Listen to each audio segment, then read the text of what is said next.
All right, one day late, but definitely not a dollar short. Coach Schuman, Mike Farrell here.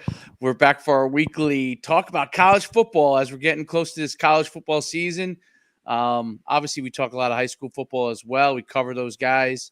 And before we kind of jump on anything, though, we definitely want to talk a little bit about our D1 promo that we've been doing and just been flying with some great players. You go to myfootballcamps.com/D1. I highly advise this, and I've had a few discussions with parents that are interested. If you're looking to get a promotion from two people that are not just currently among the guys that people look to get information from, but have been that for a very long time, 20 years, where there is credibility when we talk about a player.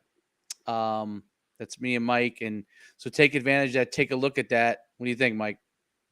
Yeah, and it's the time too. I mean, the season is starting. Scrimmages are out there. Our quarterback Carson Cruver just hit me up yesterday. He threw 4 touchdowns in the scrimmage.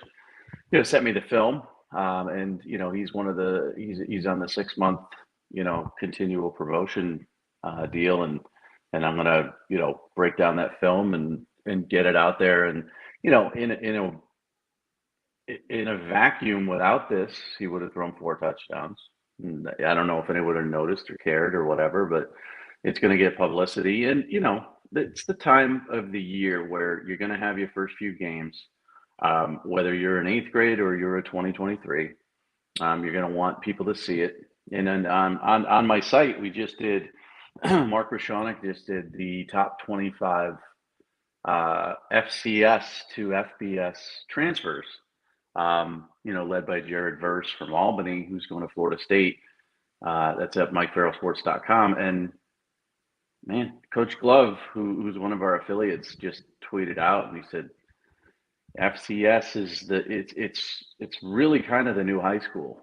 If you land there, that's where they're looking first, almost for Division I football players and FBS football players. And that top 25 list is all pretty much power group of 5 programs that have dipped into the FCS. And some national championship contenders have dipped into the FCS. So my point in this is, if it's early, get it early. If it's too late, don't worry about it. Do your best to land an FCS scholarship and go there and then prove yourself from there and get off to what you want to be at Power 5.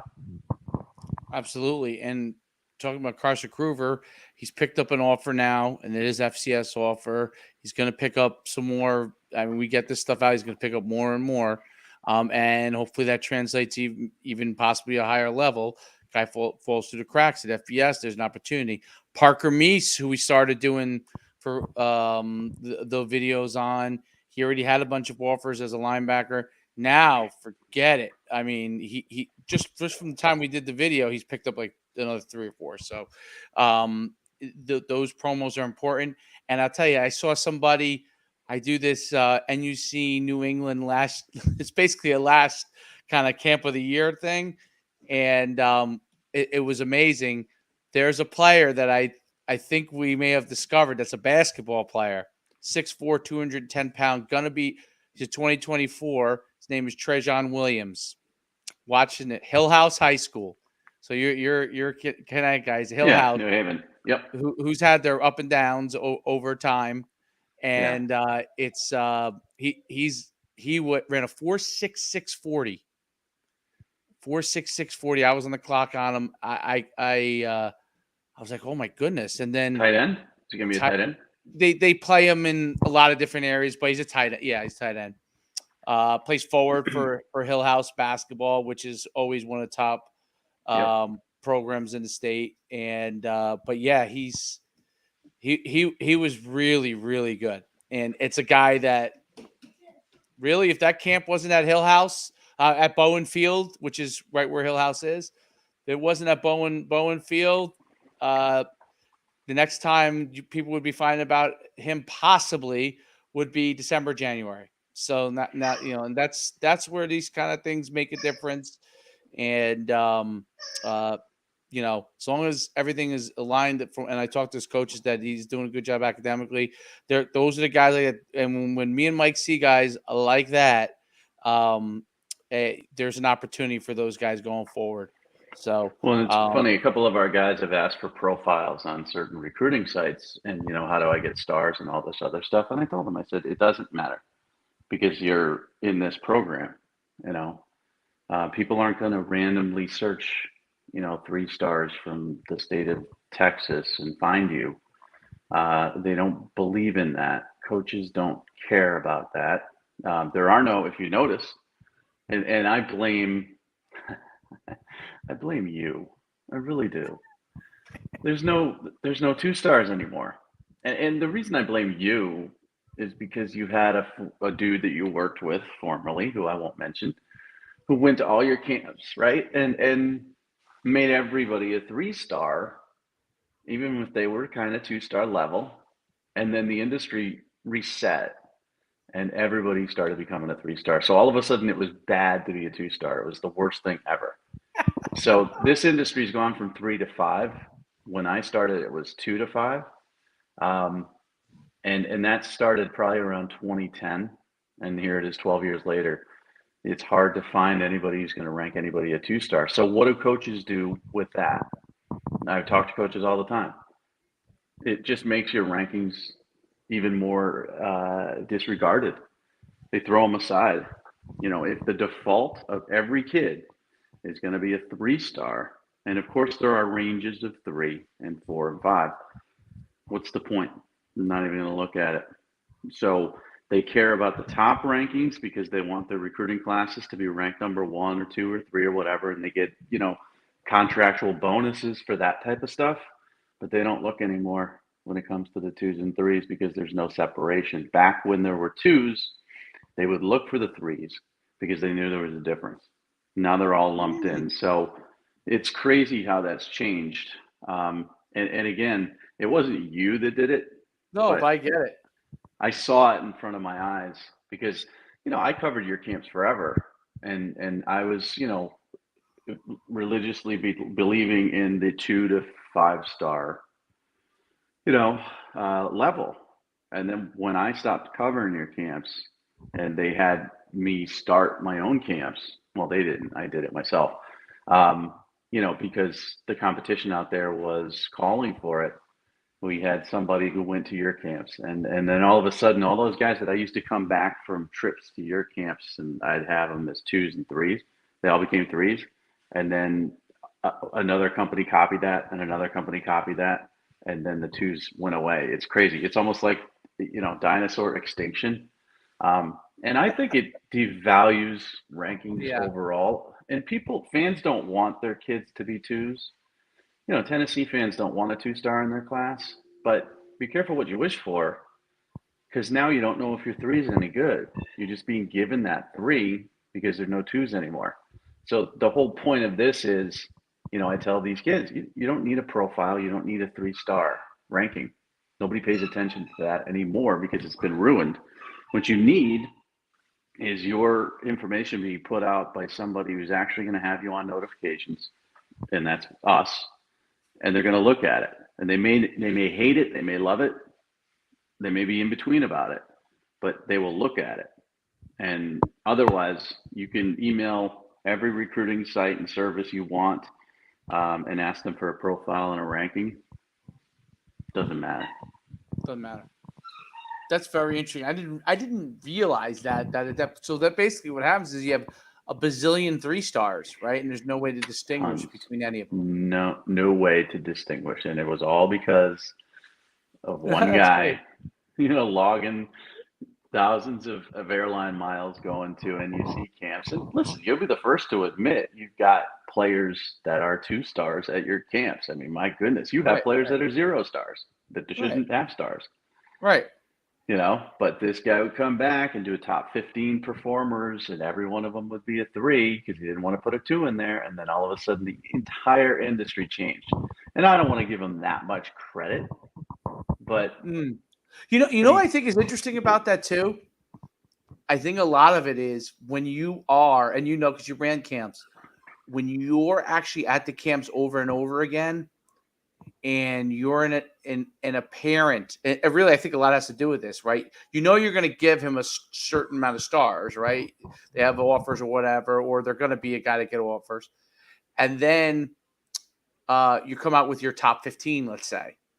Well, obviously, those 15 kids are better than the other 250, but those 15, if they end up being number 15, the complaint is not that they're number 15. The complaint would probably be that they were going to be now a 2-star, right?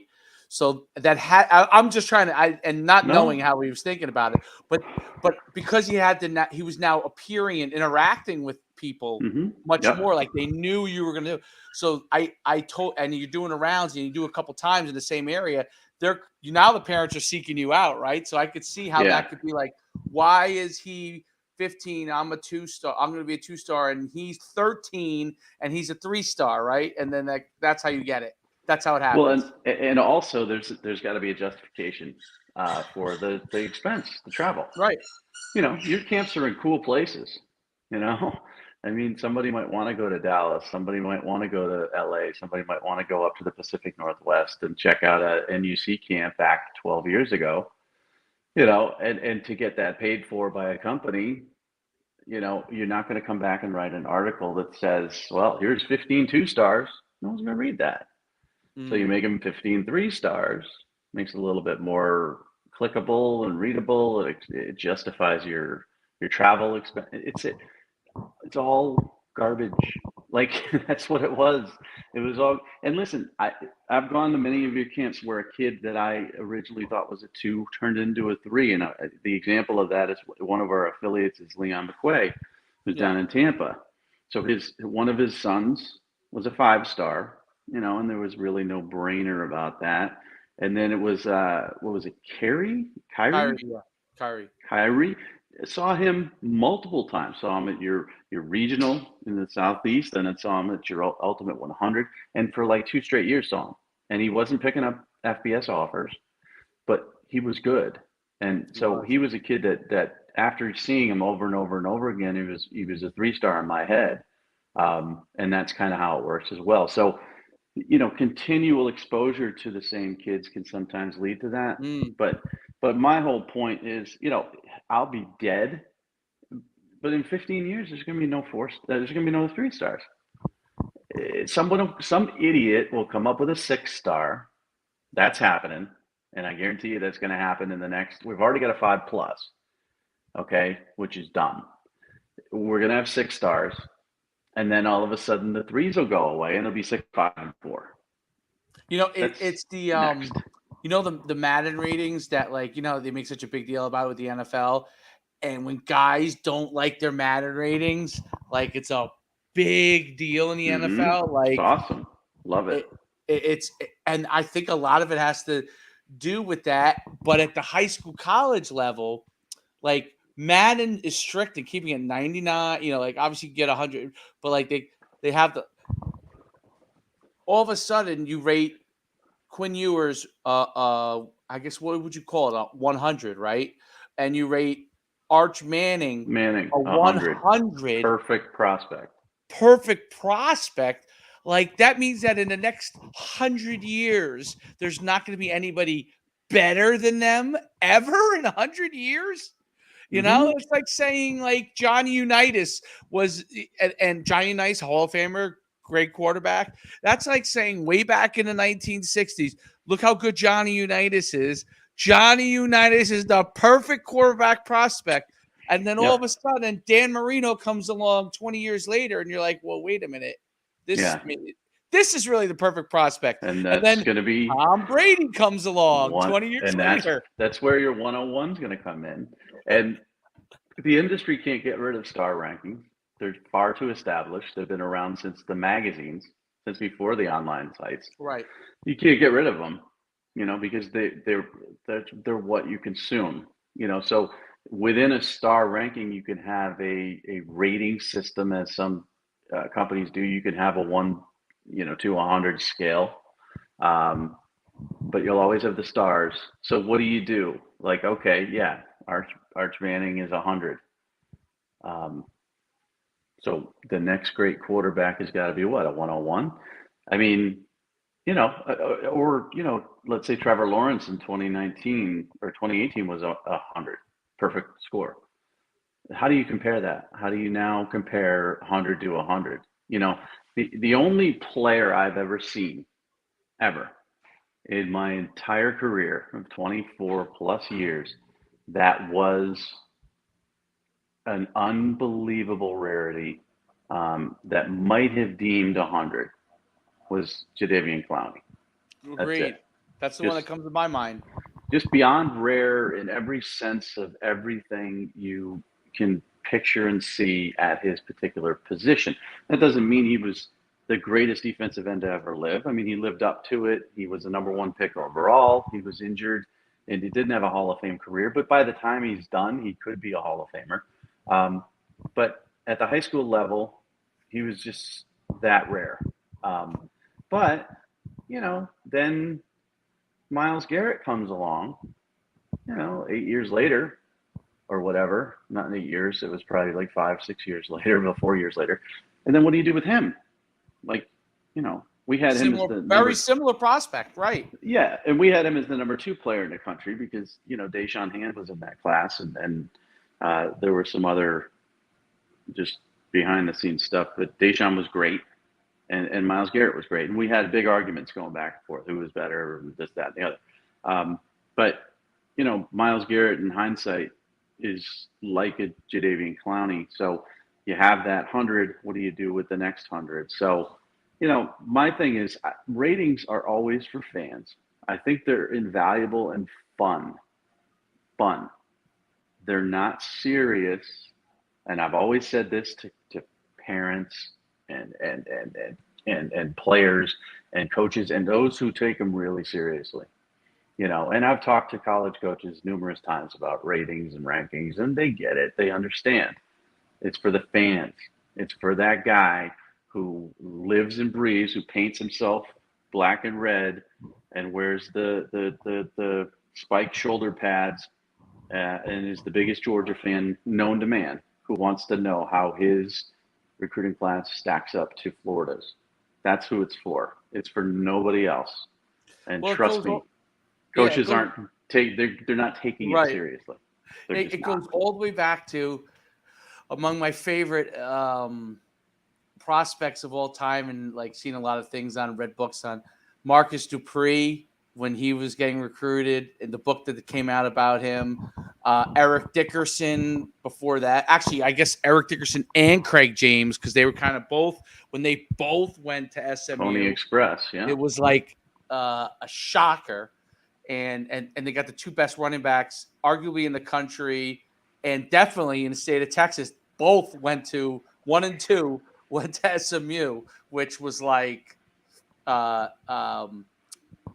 unbelievable. But that was when Dave Campbell's Texas football. Those things were all around. I don't know if Dave Campbell was, but stuff like that was around back then in Texas, not everywhere else. But in Texas, definitely. But Herschel Walker, when he came out, he was just like this mega prospect. And I always tell people, if you want to watch film on something that's out of this world, pull up, if you can find Herschel Walker or Marcus Dupree high school film. It's like, it's in the 16 millimeter, so it looks like it's moving slow. But what they do to the other kids who are obviously great players in high school, they played top level competition in high school. It's like they look like children they're playing against. It looks like they're playing against, like, it's amazing. But that it goes all the way back to that, like college recruiting. It's just that we're in the modern era where stars are a thing, and that's become such a sales thing to be able to sell subscriptions, right, to fans. But it's no different than back in the day when Street and Smiths, like, remember Street and Smiths would come out. I don't even know if Street and Smiths is still around, but I don't know either. Blue Chip Magazine, all those Blue Chip, different ones. And my focus when I became national was on 5 and 4 stars. So the 3-star thing didn't really bother me. The transition with no 2s existed to 3s. And I'm not sitting here, as a get off my lawn grumpy guy. 2s should be back. I don't care. Like, I'm doing rankings for my own site. and I'm focusing on 5 and 4s. That's it. Yep. You know, that's always what my focus is. It's my sweet spot. It's what I know. I don't get them all right. I don't get them all wrong. I'm in between. Um, I don't care that the industry went away from it. Um, when I was in charge, I was still insistent that we have to have a 2-star because we will invalidate the 3 stars. But then it hurt business because R2 was a 3 somewhere else, and people would gravitate towards that and say, "You guys suck. How dare you have this kid 2 stars in our class? Everybody else has him 3," and I'm then just throwing up my hands and saying, "Well, okay, whatever," you know. And now it's transitioned completely to the 3. So the point of that is, you can email, you can beg, you can ask for a 3 stars, and let's say after a year of pestering, you get it. Who cares? Nobody cares. Nobody. You may look back in 20 years and say I was a 3-star prospect, but there's not one coach who gives a crap. What they give a crap about is, can this kid play? And the only way to evaluate that is to watch his film, and we give them snippets of that. Then they will look at it. And again, they may say, no, not for me. Or they might put him in their new transfer portal database, which is a new thing amongst college football administrators. Now you've got high school kids you want to go on, and high school kids that are camp kids, and high school kids that you're not going to go on. Now you've got a portal thing where it's like, okay, this kid is a high school kid that we're not going to go on, but man, if he ends up at the FCS level, and we can poach him in a couple of years, if he develops the way we think so, we got to keep him in this bucket. And that's not a bad bucket to be in. And Coach Glove said on Twitter, he goes, the FCS disrespect has to stop. And I'm not here to bang the drum for that either. I'm just telling you, I know the ways to get to college football nowadays and to get your scholarships paid for. It's not too late now if you're in high school and missed, because you're not stuck someplace. The portal has changed the world. We've got roster needs. Penn State just had a 4-star kid there for 3 weeks and jumped in the portal. And that's his decision. I don't know what happened. He's going to find a new home. He's too talented not to. Now they have a need. And where are they going to look? You think they're going to look in their particular class? Now, they can't get anybody immediately eligible because of the transfer rules unless they petition. But they'd rather take a college-ready FCS kid and put them in their system and then through their practices than they would a high school kid that have to wait on to enroll in next spring. And that's just the new world reality now. So, there's some frustration level, and I get it. There's kids out there in our program, they're saying, what else do I have to do? Just keep doing what you're doing. Keep grinding. Keep, making blocks, tackles, throwing touchdowns. Keep doing what you're doing. Keep yourself out there so that they know, and just have faith in your abilities that maybe not this year, but next year or the year after that, you're going to get to where you want to be. Yeah, and that keep plugging away is important because, I've always said this, the hardest is getting your first offer, right? Once you get your first offer, then you're going to have more opportunities. But it's hard because every time, and I tell this to parents all the time, they're like, what does it take to get a first offer? What does it take to get a first offer? A coach has to be willing to go out on a limb and say, this is my guy. And usually that's a guy that has to be secure in their position, that if it's a kid that hasn't gotten offers yet, that they can go and say, hey, this is a guy that I think can contribute to our program successfully. He's a guy.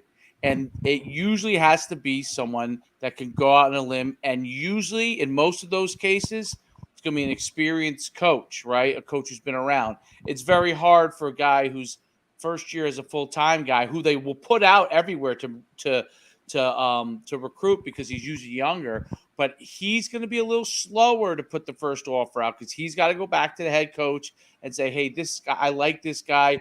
Well, will you stand on the table for him? Well, if they're young, it may take a little time for them to get to see enough players before they stand on the table for someone. Whereas you get a guy that's been around for 10, 15 years and he sees a player and he comes across you, he recruits you, happens to recruit your area, then you're in business, because that's going to be more likely a guy that could stand at a table and the head coach will say, yeah, you know what, I trust this guy. If he's standing on the table for him, we're going to offer this kid, right? And a lot of people in the recruiting space, parents and athletes, don't realize that that's a part of the process that's really important.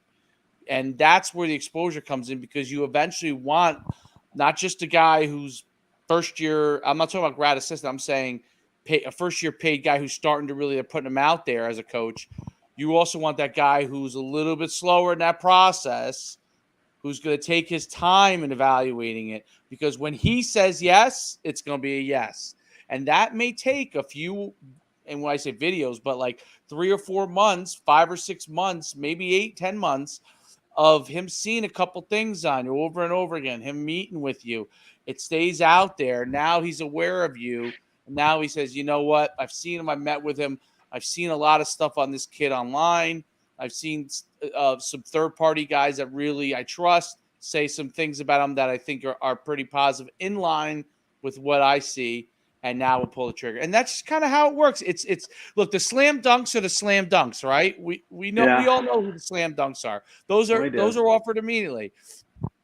Most of you guys are not slam dunks, but it doesn't mean that you're not an FCS or an FBS prospect. That's an important thing to understand. It just means that some of it takes a little bit more time.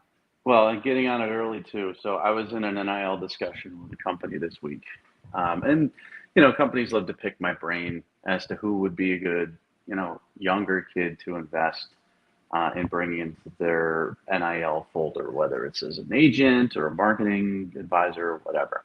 And of course we talk about the 2023 class, but we talk about future classes, and there's a quarterback out there. He's in a very young class, and he's a marketing wizard. Okay, and whoever's around them are marketing wizards. And he was brought up to me, and I've watched him, and I've watched the film of some of our kids, right, who aren't the same class, but maybe 1 year older. And he's not better than them. But guess what? He's got 8 offers already. Division I Power 5 offers, because he's marketing the heck out of himself early. And he's barely played high school football. But the marketing portion has led to that. And I told these guys, I said, listen, I wouldn't go in on this. I mean, he's going to end up at a big place. He's probably going to overshoot, and he's going to transfer. I said, no, I wouldn't. Now, I'm not recommending my guys either. They asked me the opinion on this person, and you know who I'm talking about. I'm not going to name his name. You know who I'm talking about. And it's masterful marketing to a higher level than the caliber of play. Now, the play might reach that level. It's still determined. He's very young. Right. But he got on it early. And now he's got all these options. And it was a copycat situation where one big school offered him, and then the other big schools want to get in it early, and they offered him. And I looked at the offers in the film, and the offers in the film, and the offers in the film, and it didn't correlate at all. There was no reason for me to say that this kid at this age should have these offers. But then I started delving into his marketing, his Twitter, his Instagram, and other things about him. And I realized that this was just masterful marketing, which is extremely important. And now he's got it made. Whether he progresses or not, he's that Tate Martell, who got an offer in 8th grade and committed to Steve Sarkisian at Washington. He's that David Sills, who got that offer in 7th grade at USC. He's got a lot of maturing and growing to do, and he may progress, or he may be like David Sills, who never did really truly progress. And David did a great job of reinventing himself as a wide receiver, which is rare and hard to do. Right. But it didn't matter. Once he got those offers early as a middle school guy, someone who was going to take a chance on him. Same with Tate Martell. There's a lot of stories like that, and this is another one. It continues to happen, and there are people out there who are talented football players in 8th and 9th grade that don't have any idea how to market themselves, and they might be the ones that end up coming to us in the class of 2026 when it's too late. So the early start is extremely important. I mean, we're going to work our butts off to promote you, whether it's, you're heading into your senior year and you don't have any offers, or whether you're in 8th grade and you're looking for your first. But I will tell you, it's a whole lot better to be that 8th grader or 9th grader than it is to be that senior, because you got a whole lot more time. So it was just very interesting to me because, again, everybody picks my brain. They want free consultation, and I give them like an hour. I'll answer their questions. What do you think of this kid? And this kid came up, and I was like, how is this even a conversation? But what they did is they looked at him, they looked at his offers, they looked at the buzz around him, and they're like, wow, this kid might be worth a hefty NIL investment. And he will be invested in. But they asked me my honest opinion, and I said, I would hold off for now. It's just, everything's different out there. You people look at the website, they click on the website, they see this and this. They don't know any of the goings on behind the scenes. Nobody knows that 3 to 2-star story I just told. Nobody. Not one person in this industry that knows that. And I just told the world this huge, massive secret about the industry. And what, 20 people are going to watch us? 100? But you got to go to guys who know what the heck's going on. And that's what we have as our advantage. We know what the BS is and what the real is. Yes. Although some of these, as I start to clip, any ones I've clipped, the live videos, you're right, a few hundred maybe. But then across all platforms. But what's interesting is like when we start to clip them, which I have to do more, the clips, the people want the clips. Because a few I've done, thousands. I think we have one that might be 10,000 already. It was from the early ones, the very first episodes. And I just happen to clip them because I've got to clip them. And if I have to hire a guy to clip them, I'm going to hire it because those people like those our 30 to 45 second things, because they could just say, okay, this is important. Dave and Mike just talked for an hour, and they talked about a lot of great stuff. But this minute and a half right here, this 45 seconds is gold. And we need the gold. They want the gold. You know what I mean? I know. And I just did a podcast last week, and the guy who helps me, who's Autumn, Sports by Adam, his Twitter handle is, and he's a UCF. He runs the UCF site as well. It's awesome. And I said, I'm getting frustrated because I'm doing these podcasts, and I'm not getting a ton of YouTube subscribers, and the views on them are discouraging to me because I don't do any of the promotion. I do them. I put them out once. And then I expect people to gravitate and for it to go viral, like the whole stupid Arch Manning 3-star thing. And it doesn't. So he's like, well, you got to do cut-ups. And I go, I don't know how to do cut-ups. Like, you know how to do this stuff. I don't. And I'm like, will you do a few cut-ups for me? And he did them. And I ended up getting, dozens of YouTube subscribers. It's free. It doesn't cost the subscribers anything. But now they're notified of the content. And as that rolls, more and more people are going to pay attention to it. It's so funny because since we've been doing this, there's probably been about 6 or 7 massive industry secrets or behind the scenes stories regarding players that I think would be of tremendous interest to people if they knew that it existed. And I don't go out there and say, here's why there's no more 2-stars. I don't promote that. What I do is I just riff and talk with you. And things pop into my mind and I start to converse about them. Hopefully it'll be in a book of mine someday, but today's lesson where a 3-star ranking means nothing. I mean, that's probably earth-shattering news to anybody who's actually listening to this and to the kids that are begging for those 3 stars and have been begging for those 3 stars for essentially the last, I'd say 10 years. It's worthless. It's amazing information. I have to clip some of these up, especially that's one definitely I'm going to clip up because it's just like I know we're diverging from our topic, and there's nothing more fun than us talking live, ideas spawning while we're rolling live. Just never stops. I heard something. And I've already been doing this, and it's helped my subscriber base tremendously.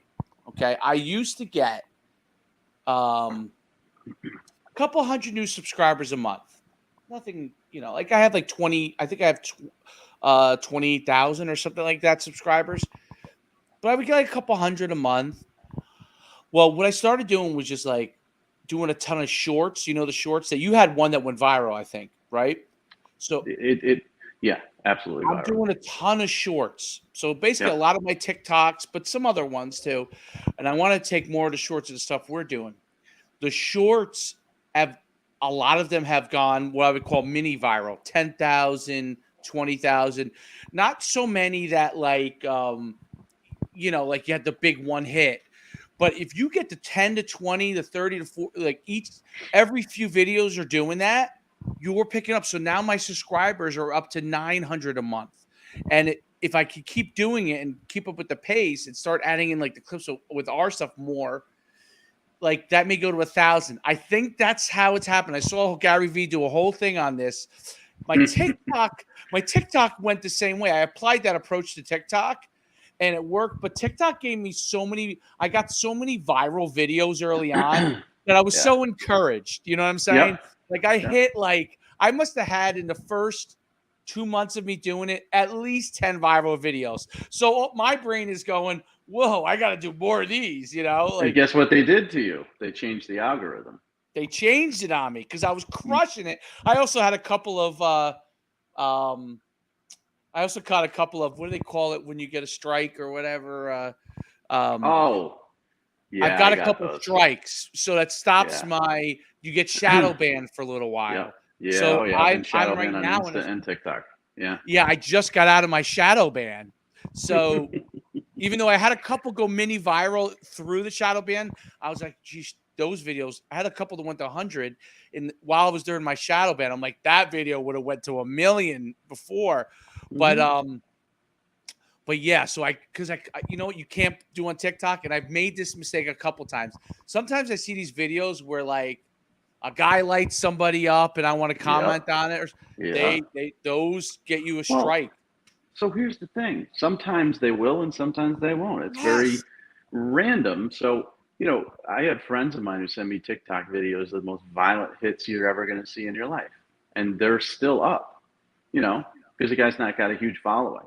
But then if I do a duet on it, uh, then all of a sudden his video's down, my video's down, and I'm shadow banned. And I'm like, remember the one about the little the little 6-year-old kid doing that drill and he gets absolutely lit up. They're doing Yes. like the Oklahoma drill. I put that up. Uh, Immediately got a notice that said this is against community guidelines. Um, you know, and it got pulled and I got shadow banned. And I'm like, I saw this video on TikTok 58 other places, but randomly it was me. So you have to be careful about it. But yeah, the little clips are key. And this is my problem as an entrepreneur. I have ADHD. Okay, so I want to do 16 things a day, and I start 16 of them, and I never finish any of them. And then what happens is, I've got on my list today, I got to do Hartman, I got to do Marshallek. Um, there's one other I have to do, Cruver. I have to do those, right? So that's on my list, and I'll probably get those done Thursday because it's Tuesday. And there's 15 other things on my list, and a lot of those things are time sensitive that have to be done by tonight for a deadline, and those don't. So those will push till Thursday. Then I'll get them done. But like you said with clips, right? You could take this podcast and you could focus 5 hours on it. You could clip up a ton of stuff. You could put it on every social media platform, and you could get it to do really well, not viral or anything like that, but do well. But that takes so much of your time and focus. And you're doing 5 other podcasts today, probably, and running camps, and answering emails, and doing promos, and taking phone calls. It's endless when you're running your own business that I get overwhelmed. You've been doing it for a long time, so you make it look easier. To me, it's just like I gotta figure it out and balance it properly. So once this takes off and we get overwhelmed, which I think is close because the season starts and that's when the film is going to be start putting, and people are going to tag me in it and they're going to DM me, will you look at my film? And I'm going to say, yeah, well, here's what I would have done in my previous life, I would have deleted you because I don't have time to look at you. I don't know who you are. You're not Arch Manning, so go away. Now I will look at you, but it costs you money because that's the world we live in. And I'm more than willing to help promote you for a fee. And then you get the ones in between that want the exposure but don't want to pay for the exposure, and those just fly away.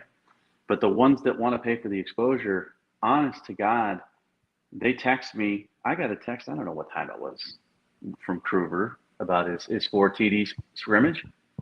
My first response, send me the video. And it'll go up this week. And it may or may not help him, but he's a client, so he's going to get that treatment.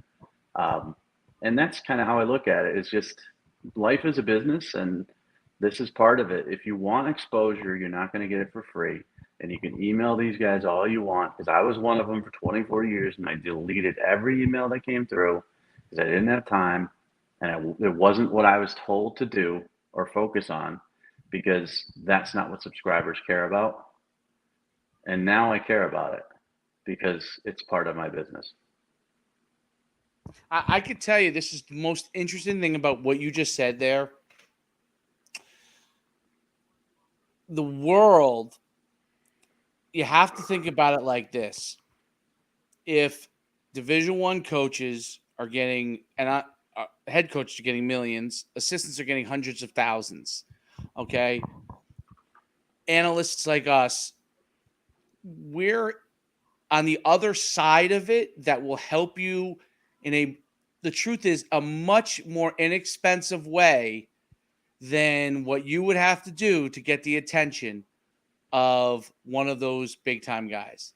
And it's a very difficult thing sometimes for people to understand, because it really is it's a cost, but it's a minimal cost relative for how hard it would be.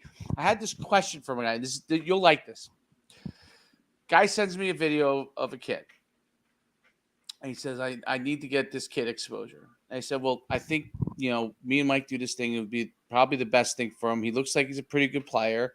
I'm not going to dive too in depth into it. I have Right. If you came to one of my camps, see, there's kind of if you came to one of my camps, it's the same thing. Like, I'm obviously going to take a look at your film if I thought you were pretty good. And because you've come to my attention. Event.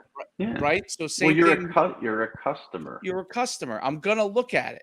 So, but someone who's not anything, who hasn't, and they send it over to me, it's not that I don't want to look at it. It's that, look, I can only put my time, just like you said, so many paces.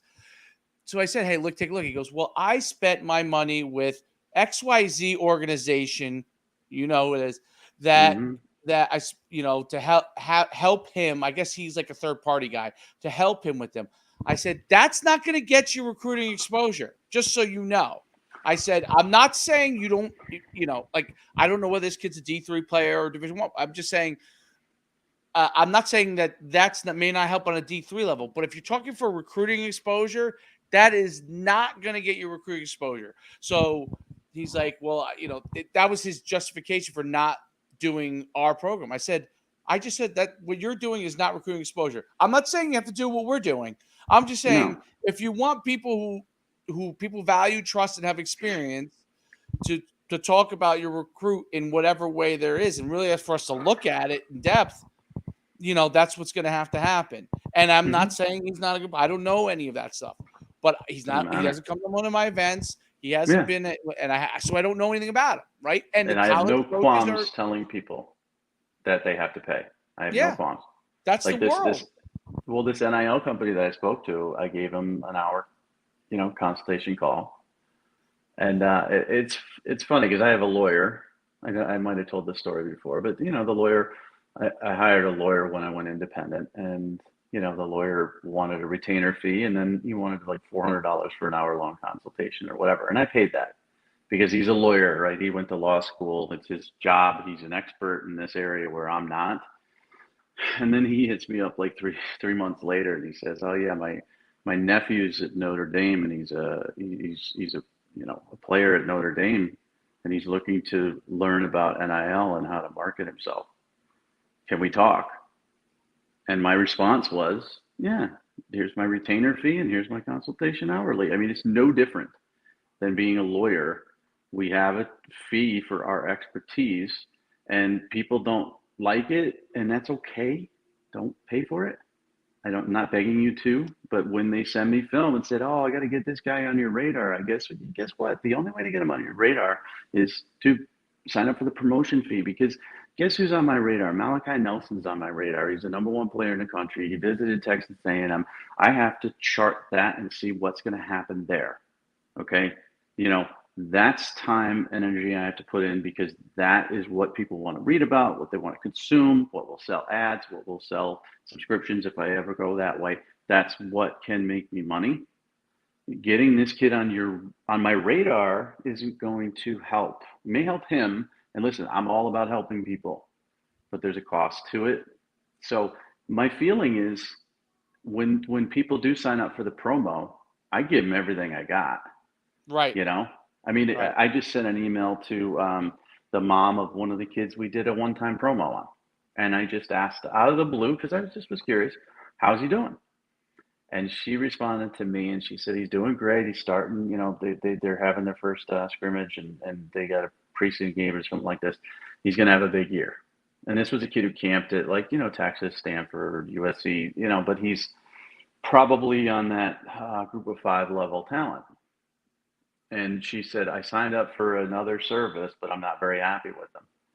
And I'm like, I responded to her. I said, I hope he's doing well. I said, we've got additional promotion packages. Here's the link. And I said, if you need anything, let me know. But I'm just curious to myself, like, why she signed up for a different promotion package or a different package with one of those companies that you're talking about. And now she's extremely disappointed in them. Whereas we, as you know, we're emailing back and forth with her constantly, and getting his promotion out there numerous times on multiple social media platforms. And he's a good player. And he needs not just the one time, but he needs like 6 months worth of this exposure to land at a San Diego State or someplace. But she just, and it wasn't that she wasn't happy with us. I think she just fell into somebody else's sales pitch. Oh yeah, and I think And I'm it's like, it's okay, one of these things. Peter Luger's, Peter Luger Steaks, right? Peter yes. Luger. If you're gonna go to Peter Luger is not gonna beat down your door to come and eat steaks at the best steak spot. They're not gonna No. beat down your door. When you come there, you're gonna have a $300 bill at the end of the day. If it's just 2 people, okay. Mm-hmm. If you got a Mm-hmm. team, you're gonna be over 1,000, right? But you're gonna walk away from there and saying, you know what? They gave me everything they had. They gave me a great steak. I know what I'm getting. Or you could go to the steakhouse on the corner, okay, which has one in every town in America, okay? Yeah. And you're going to get a steak and it's okay. And you're going to walk away and say, why did I just eat all those calories, right? For what? If I'm going to eat calories, I'm going to go to Yeah. Peter Luger's and get those calories. And that's the Well, and difference. it's more of an expense, but it's also an experience, you know? Like, honest to God, I don't think I'm a celebrity. I don't think you're a celebrity. I don't think that blue check marks or any of that garbage makes anybody special. I've had people come to me recently since I went independent and said, "Oh my God, you're the GOAT. You're the legend. I grew up on you. You're one of my favorite writers." All this other stuff, and it's puzzling to me because what I write is not world changing. It's just this, that, and the other, and ranking kids. But I've been doing it for a very long time and had success doing it. But you could go to that steakhouse and you're not going to have an experience. You're going to have a steak. You go to Peter Luger's, you're going to have an experience, but you can pay for it. But then you're going to tell your friends, guess where I went 2 nights ago? I went to Peter Luger's, not to Danny's Chop Shop Steak Emporium. Right. You're not going to tell anybody you went there. But you're Right. going to say, I went to this great, amazing steakhouse that you've all heard of, and it was cool. Now, let's say you didn't get what you wanted out of it. Let's say you wanted to have the best steak of your entire life, and it just didn't live up to that. Maybe it's the 3rd or 4th best steak ever.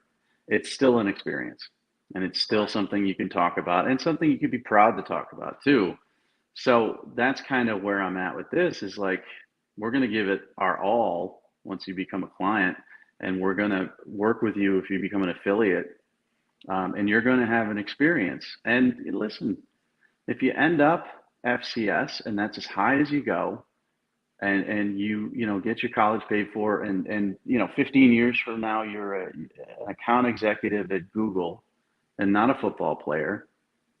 You still had an experience because you gave it a shot and you got that exposure. Whereas you could just live in a vacuum, like all the people who DM me constantly and say, you got to get this kid on the radar. This kid's better than he's being recruited. Coaches aren't paying attention to him.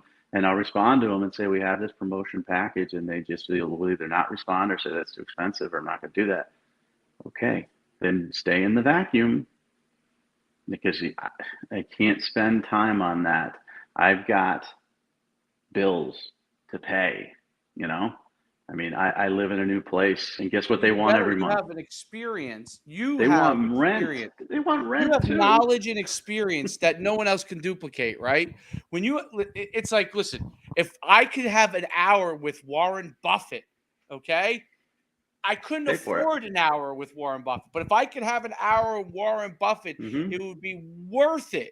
If Warren Buffett said to me, it's $10,000 to spend an hour with me, but I'm going to tell you that for the rest of your life, you're going to understand how to invest.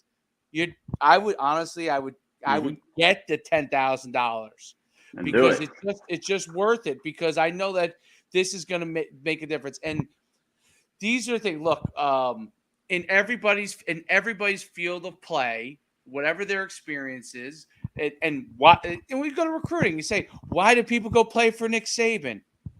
There's a reason why they go play for Nick Saban. There's an experience they're going to get from Nick Saban. Not that he's better than Kirby Smart, and those guys are all in the same class, right? But there's reason why guys are going to certain places, and other people at other schools may be pitching them, and they're saying, no. Those people bring certain things to the table. That's why players go to, and that's what our things happen to. Listen, we happen to have been it. You could say that we took advantage of the opportunity where luck found us early on. We were in it young, right? We got in there very young. We figured out some things at the right time. At the right time. This is when the market for this industry boomed. We gained experience that me and you couldn't even discuss on a podcast. All the things that have happened, that you've seen, that was good, that was not good, and that experience gets put into everything. It's one of these things that it's funny when I go to an event now, and this was not like when I first started. This was not the case. When I go to an event now and someone's telling me about someone that I already know, like, okay, if he has the grades and all these things, he's going to be within this range, like depending on what a college coach thinks of him, he's going to be, high FCS to low FBS, right? Like in this range, and I could just see it like within, I hate to say this because you run an event and that's part of the experience, but within the very first drill, I could see a guy move and do certain things with his height, size, explosion, and be like, wow. Now, if all of a sudden if he has feet for hands, okay, then that's a different situation, right? But there are certain things that you see right away and you go, that guy's different. He's different than the rest of these guys, Sometimes it's size. Sometimes it's amazing athleticism. Sometimes a combination of that.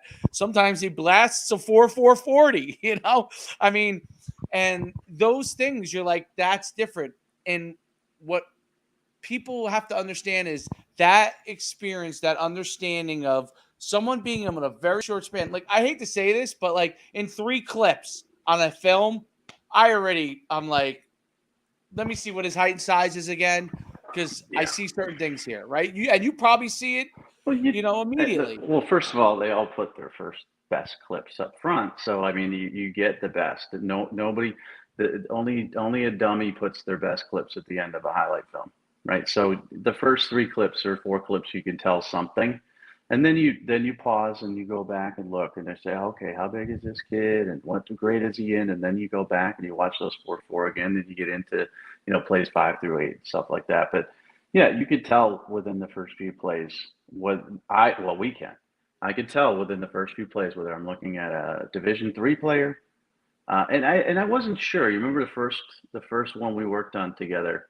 I texted you, Yep. And they I said, remember. I don't know what I'm watching here because I'm not used to this. I'm used to watching Clownies and Miles Garrett's of the world. And so I'm not really sure that this is what I think I'm seeing, but I wasn't well versed in that level of play.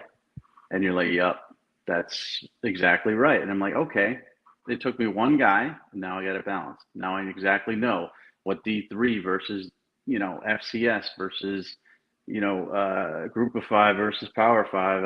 I knew the group of five, power five stuff.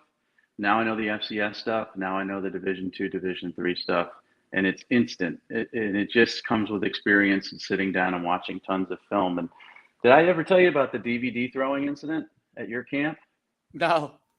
So at your camp, when I would go to your camp, and this was at some other camps too, but this was at one of your particular camps. Um, you know, when I was there, people knew that I was there. Right. Parents, not Yep. kids and parents knew.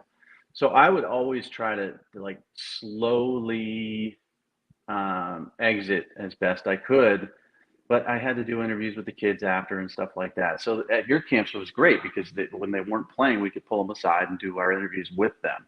So at your camps, I could sort of slide away at the end because I knew I was going to get surrounded. When we did the VTO camps and then later the rivals camps, we had these pomp and circumstance awards at the end where we would name the top quarterback. And I had to be there and involved, and I had to take pictures with the kids and all that stuff. And it made me a sitting duck. Every parent could surround me, and there's an hour of my life gone. So at your camps, I'd slide away. And this was in New Jersey, I think. And I'm sliding away. And I have people behind me yelling my name. And I'm kind of increasing my pace to my car. And it was hot as hell. It was like 101 degrees. And I just wanted to get in the air conditioning of my car and just get away. And your camps were forever. Longest camps known to man, right? Between the one-on-ones and the 7-on-7s. I remember a couple of times that we were out there with the portable lights and headlights till 11:30. One-on-ones were running till, right? So yours were a 12-hour day. They were very long and a lot of, standing around. I'm speeding up to my car and I'm getting Mike Farrell, Mike Farrell, Mike Farrell, Mike Farrell. And I'm just pretending like I'm deaf because there's nothing I can do for these people anyways, right? I can't sit there and gather DVDs and look through all the kids that need the exposure because that wasn't part of my job. My job was, again, to talk about 5 and 4 stars. And some guy got so frustrated, he flinged the DVD in the case at me, at my head, from like 100 yards. They were all calling my name, and one guy just zinged it at me, hoping That's it would hit me in the incredible. head, apparently, and I would see it and be like, wow, this kid's great. But that was the way it was. Now, if you want to hit me in the head with a DVD, go ahead. But you're going to sign up for the promotion first. It's a different world that I'm living in now where I'm Right. glad to take a look now, whereas before I couldn't. But there is a cost associated with that. But the DVD throwing thing was hilarious to me. It's just like this guy was so desperate for attention for his kid that he decided to fling a DVD, which is like, okay, in the case, that's like a Chinese star, man. I mean, that could really hurt somebody. Just threw it at me, and I'm like, this is what my life has become. On the drive home, I was just like, this sucks. That's an incredible story that someone actually threw a DVD at you. What's funny is I remember. You remember when Noel Devine came out? Remember? Mm-hmm. And remember that highlight film he had? Yep. And it was incredible. I remember for the guys that work with me, I put on that one clip where he ran down the side, spun off. The amazing. And it looks clip. like it's underwater because the film is so bad. Unbelievable. Horrible. But he goes such a great and run. So I said, if you ever have a question or if a parent ever gives you a really hard time, you say, this is what a slam dunk Division I recruit looks like. This film right here. Is your son in the ballpark of this? If he is, then you know he's a slam dunk runner. If he's not, then you know that he's somewhere below Noel Devine. So what's funny about Noel is I went to see him at Fort Myers when he was a junior in high school. And so that was a freshman film you're talking about, where he broke all those tackles and it was dynamic, went viral. I saw him as a junior, got to spend some time with him.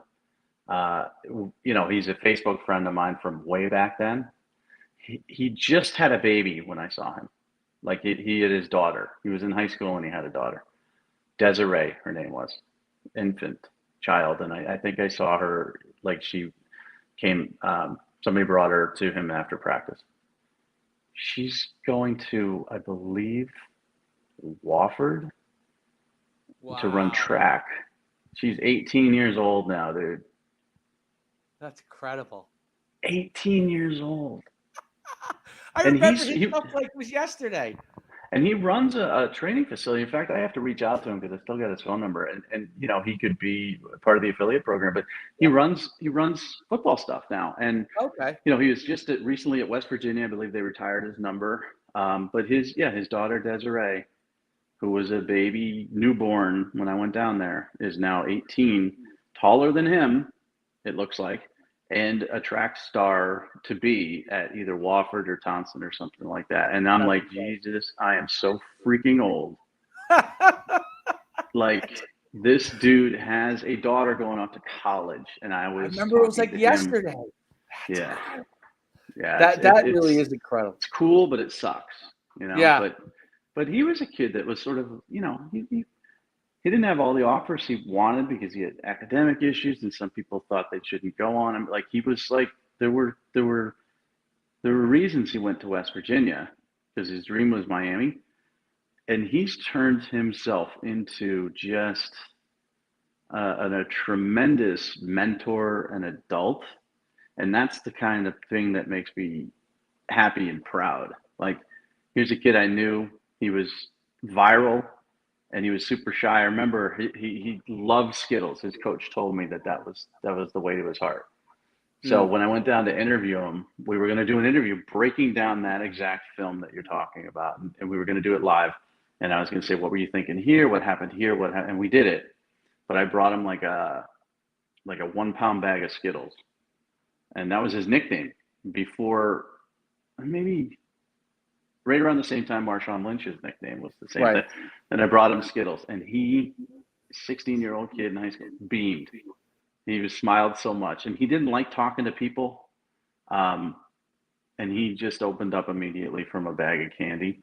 And now this kid that I gave, the bag of candy to, is now a mentor and helps develop young football players. It's really just, it sucks, but it's awesome. That's an amazing story. I remember when he was, man, I had never seen a clip like that. He really went viral before there was really any such thing. Like that clip was, I guess it must have been on YouTube, right? And then obviously you guys had eventually everyone grabbed it, but yeah, it was like 2004. Yeah. Before social media, there was no Twitter. There's nothing. There was no Instagram. It was a YouTube clip that went viral, and if the film was so bad because it was shot on a horrible camera, they weren't a school with money, and it was shot from the 50-yard line up in the press box and stuff. Like, it was awful quality. And I remember I was working at ESPN at the time, and I said, listen, I've got this video that I have to show that nobody's really seen. And I said, but the quality's awful. And those guys are like TV producers and all this stuff. And they're like, how bad is it? So I showed it to them. And they said, wow, there's 2 things I have to say about that. I said, that's one of the worst quality videos I've ever seen. And putting it up is going to be really a problem. And then the second thing they said to me is that's the greatest. It was a pass reception. It was a screen pass that he caught. It's the greatest run I've ever seen in my entire life. We have to put that on the air. And we did. In 2004, I think it was, or 2003. And that helped it go viral, but there was no social media. But it was fun. And clearly, we're not going to talk about the top 25, which is fine. We can talk about it next week. We're not going to talk about any of the quarterback issues, and we can talk about that next week. We've gone over an hour on, you ruining the rankings. What else did you do? And our experience with camps and stars. The camps are too long. Oh, well, dude, come on. Well, I- our ultimate 100 camps. I remember that we don't really run those anymore in that way. My They used to God. go for at least 5 hours, maybe 6. No, longer. More than You that? don't even know. Longer. Yeah. Longer. Dude, we were okay. Kenny Bigelow, remember him? Yeah, of course. He was a freshman at that Lions Christian or whatever Yeah, in I saw that. Delaware. And you were running one of your NEC 100s in Jersey, okay? And the O line D line, I forget where it was. The O line D line. It was at Mattawan High School. Okay, the O line D line was off the main field. It was up on a Yes. hill with lots of the grass wasn't cut and shit. Right. Unbelievable. Unbelievable. You had the portable lights and people were putting their cars up. It was 11:30 at night and they were still doing one-on-ones. And those guys wouldn't stop. I Yep. forget what the offensive lineman's name was too, but he was like also a big time center. And Yeah. That was a great camp. 5 hours? No. Because guess what? We showed up for registration around noon. Rashawn Gary was a baby at that camp, I think. He might have been an 8th grader freshman even. Might have been. But we showed up for registration at noon, maybe earlier. Yeah. And that didn't end until midnight. Because I remember standing there with Mark Rashanek and some other people. And I'm like, Schuman's never going to end this camp. Ever. And you were out there in the midst of it. And you're like, you versus you versus you. And I'm like, dude, it's midnight. Can we go? You would have run that camp till 3 a.m. Oh, yeah. So not 5 hours. That was a 12-hour and everything like that. You did one some at Red Lion and stuff like that. They were 12-hour events. They were all dayers. And it's great. Listen, you're given value for the money that's paid. But man, they were long. They were long. That's true. I mean, I used to be so into it.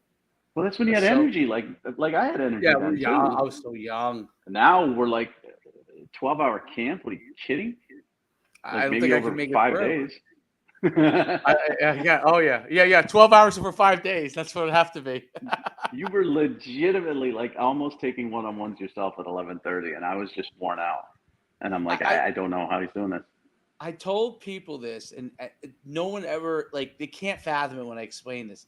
I said, there was a time, really, like in the first 5 or 6 years, we would go 22 weekends straight, leave on a Friday morning, we would do like a little training thing the day before sometimes at these places for kids. And then Saturday we do a camp. We get in a plane or drive, depending on where the next one was. Land at the next place Saturday night, do a camp Sunday all day, the whole entire day. And then hopefully we could get out of there Sunday. But sometimes if it ended late, like I remember the doors would be closed. We'd be like, oh, I'm like, all right, I guess I got to get you guys hotel rooms. Like we're too late. We got to get. And how many of those guys that worked with you are left? There's a handful, and they run their own regional one. They're in their own regions now. Probably where 4, I maybe actually 3. am, like in New Jersey. Yeah. The guys, this is interesting. None of the leaders, like the guys who ran camps with me, are there in New Jersey. But the guys who coach like the positions, there's still 3 or 4 guys. If I call them up for positions, they come out and they do the position work. And what's amazing is we talk about experience. These guys have done so many camps. Like they did, they still do like they've done Roman Obens camps now. Like all these other guys got these guys because they would come to my camps and these were my guys. Right. And my guys used to do so many camps in a spring that you would want to hire them because they could do their drills. It was like ingrained in their head. So anytime those guys come down, like they'll do the 2 or 3 camps with me a year, it's like I don't even have to pay attention. Like they're doing their stuff, and it's like they come over to hand me who's the best guy. Like there's no – in the old days, we used to get together and huddle and everything like that. Yeah, but I remember the people that ran your organization with you, and the reason I asked that question is how many are left. And you're talking about position coaches and stuff, but nobody who ran your organization from the beginning is still in this. Why? Because it's a grind. It's 7 days a week. It's 365. Exactly. It burns people out. Nobody that I worked with initially at the beginning of my career when I first became a national analyst. Nobody is still in this industry that I worked with. And that's the point of this promo is like, okay, that guy's still in front of the camera talking about football because he lasted, because his work ethic is nonstop. There are people on Facebook that are friends of mine from your NUC days, okay? Like Brian, Oh right? yeah, oh yeah, yeah. 100 years ago, Brian. And they prop up and like, oh, I just got married, or, you know, this is my anniversary or whatever. And I'm like, wow, like that was 20 years ago and they didn't last. They couldn't for whatever reason, nothing against them, but they didn't have the staying power, you know. And it's the same with me. I'm friends on Facebook with people that I used to work with who are now in completely different industries, because this industry will destroy you, wear you out, and you will age poorly like us, and you'll just be tired all the time. So that's why the experience is invaluable, because guess what? You can go to these other dudes who have hopped in recently. They're not going to last. Nobody can last 25 years, 20 plus No. years in this industry. Nobody can. No, because you have to be willing to go from it. As in my case, I was a handsome, really great looking guy, and now I look like Kenny Rogers. I mean, that's just how it works. You got to be I willing don't to even give that up. know. I don't even know who I look like. Kenny Rogers ain't bad. I would take that. I look like who's D'Onofrio, the dude who played Kingpin, and he was on Law and Order, Special Victims, I think.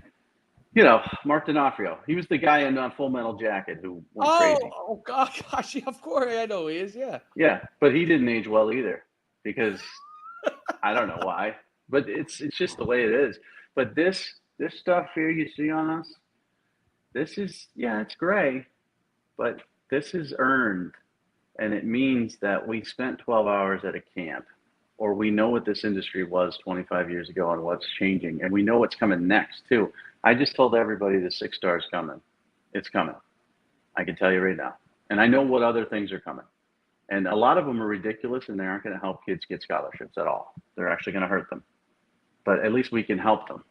But I got helmets to buy, so there's a cost. I like the helmets in the back. Now, are those awesome. favorites? What are These, those? so I got some others there. This is an example of my collectible. So this is a full speed flex Michigan authentic helmet with visor. Tom Brady signed. This is worth probably $5,000. That's unbelievable. And so I love these type of things because I love football. So behind me, you see like Pitt, and there's Aaron Donald on that one, and Vikings, Adrian Peterson, and stuff like that. Now, I used to have a ton more, but then it became overwhelming. And when I moved, I had to cut it down. So now I'm at the kind of, as you say, favorites, but I'll sell those and then buy new ones. What is the R back there? What is that one? What's the R behind you? The blue R. That's Rams. Okay, so that's the Rams. Oh, okay. That's Isaac Bruce. You got Adrian Peterson, Jamar Chase, Bengals, Deion Sanders, Falcons, Aaron Donald, Pitt, Joe Namath, and then that's a Larry Fitzgerald Chrome. But there's a bunch more over there you can't see. Oh, that's cool. We have a Joe Namath. I have a Joe Namath as well, yeah, that I gave to my father, who's a big Joe Namath fan, and then my son's birthday, he goes, listen, I have a gift for you. he said, I'm giving you the Joe Namath helmet because he's older. I guess he was, he wanted to have it just in case something happened. So he gave my son the Joe Namath helmet. I said, wait, you're giving the helmet, the Joe Namath helmet that I used my hard-earned money to give to you? You're not. But he's keeping it in the family. He is. He gave it to my. So my son has it next to his bed, like on his thing. There's no reason, obviously, for a 7-year-old to know who Joe Namath is, but Joe Namath is among his favorite Jet quarterbacks now because of that helmet. Yeah, and it's just cool. I mean, football's cool. Everything about it's cool. The helmets are cool. It's just something about it. So collectibles, I got into helmets more than trading cards or anything like that. But I will tell you, I mean, they're freaking expensive. I mean, this one's $4,000. So, That's why there's a charge for the promo, so I can look at my Tom Brady. This isn't a charity. I'm not a charitable human being, but I will help you. I will help you We will help you. if Yes, you sign up. that's absolutely So correct. this was a minute 15 of nothingness. We did an hour and 15. Probably have. I mean, By the way, yeah. might have more valuable clips in us talking about. Absolutely, it was like a Seinfeld episode, but more valuable clips in this than maybe anything else, especially with respect to recruiting.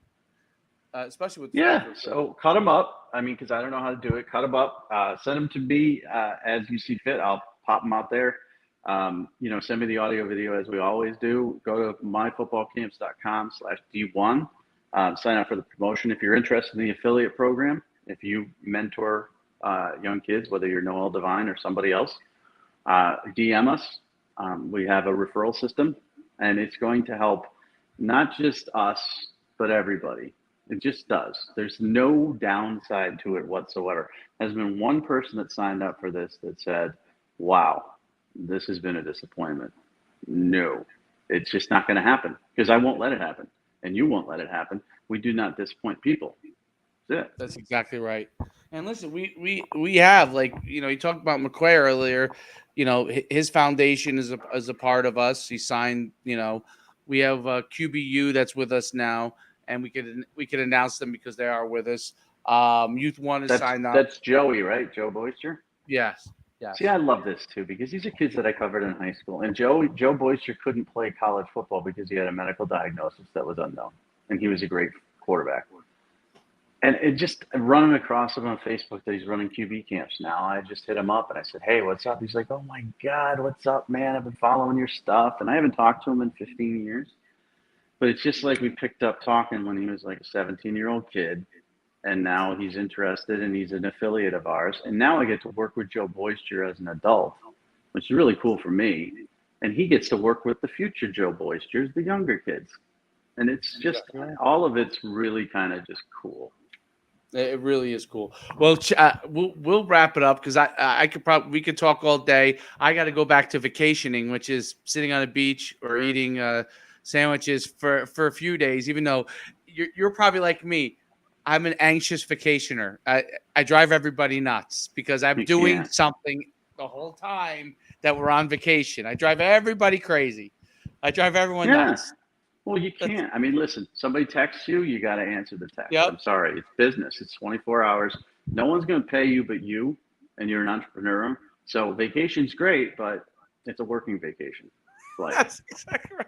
myfootballcamps.com/D1. You can also go to nucsports.com/D1. The affiliate program, you have a question about that. I think the best thing on affiliates is always DM me or Mike, and we'll send you the link. We'll end up calling you. I mean, we'll end up calling you. We'll talk to you about it anyway. And that's what I've done anyway. Anyone who's filled it out, I call them. And we'll see you next week. You guys have – did I lose you? No, I got a freaking phone call. All right, you take that phone call. We'll see you all next week. I'll close it out. And make sure you check out myfootballcamps.com/D1. Any questions, hit us up. Have a great day. All right, see you. Bye. See you later.